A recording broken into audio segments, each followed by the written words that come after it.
Welcome back, everybody. I just want to say again, thank you, thank you, and thank you. Thank you so much. Thank you for everybody who sent me a congratulatory text or DM, message, phone call, whatever it was. Thank you. I really appreciate it. And I've also received my first review. And so I really appreciate people that taking the time out to actually read it, not just support, but read it, and then also providing feedback. So again, thank you so much. I really appreciate it.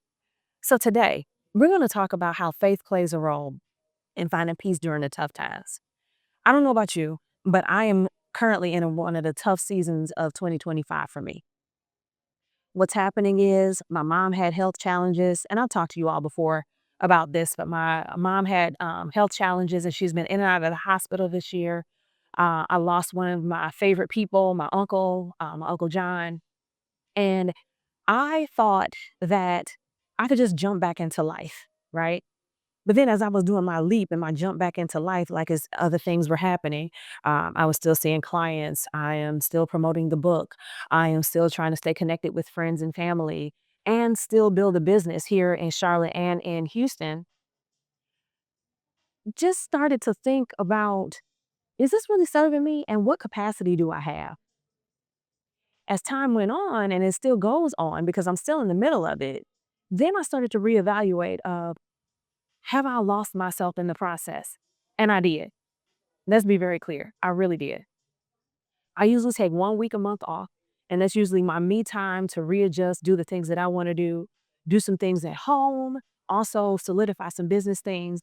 And every month this year for that week, I have had a family issue to occur and have to go home and resolve. So now I'm trying to figure out like what's next and how do I get my balance back because I feel very imbalanced. And I hope that you all can understand, and I'm sure many people who are watching this video will understand and feel my pain in your own situation. So when I ask the question, how do you use faith to find peace in the hard times? I'm working through this myself right now, right? But one of the things that I know is the word gives so much solace. I told a friend of mine yesterday, literally, we had coffee, and I was like, I haven't even had enough time to get quiet to hear his voice. And that's what I really need for me and my peace. So what I have started to do is wipe things off of my plate. Anything that I don't have to do. And when I say I don't have to do it, it's not, I got to do it because this person will be mad. No, you don't. And no, I don't. It's not anything that is, well, I think I might want to. No, when in doubt, do without. It's really making a solidified time to concretely wipe the slate clean for yourself. Then to pick up the word, pray, read, listen to sermons, listen to praise music, things like that to calm your spirit so you can start opening the door to hear from God. During these times, also, I have a community of people. And when I tell you I'm so grateful, and they are literally every single last one of them a true blessing for me. They are nothing but a blessing to me because then I can go and I can confess what I'm feeling, what I'm thinking, what I'm almost feeling like I should or shouldn't do. And these people don't judge me. They will correct me and they will pray with me. They will counsel me through it and they'll go with me on a path until I recover from whatever is happening.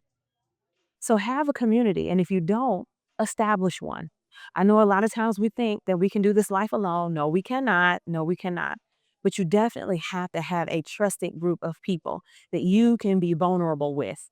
And you won't know what vulnerability looks like with somebody else until you give it to yourself. And how do you become vulnerable? You become vulnerable by being very truthful and transparent with yourself. So don't believe your hype, don't believe your lies, because our ego and our pride will do that to us. And everybody who's like, oh, I'm a strong person, let me just tell you, concrete cracks, and so will you. So even the strongest of us need somebody. So reach out to those people or that person and ask for help and let them know what you're struggling with. You never know. They may have been through the same thing and they can counsel you through it too. And they can also be a gift from God, but sent. Another thing is giving yourself grace. If you don't have it, you don't have it. And I'm not talking about money wise. I'm not talking about, being able to smile and everything else. If you don't have it emotionally, if you don't have it mentally, Don't think you got to give it. Be in that moment. Don't be there too long. Give yourself a time frame. But make sure that you are honoring and acknowledging where you are or aren't in this season and understand what capacity you have. Because one of the things when it gets tough, a lot of times as a trauma response, what we do is we pile more things on our plate for a sense of accomplishment that gives us this thing that makes us feel worthy or good or, that we can still push through. And then we wear our traumas as a badge of courage. And it's not. It is something that is literally killing us. It's killing us nutritionally, physically, mentally, emotionally, and definitely spiritually.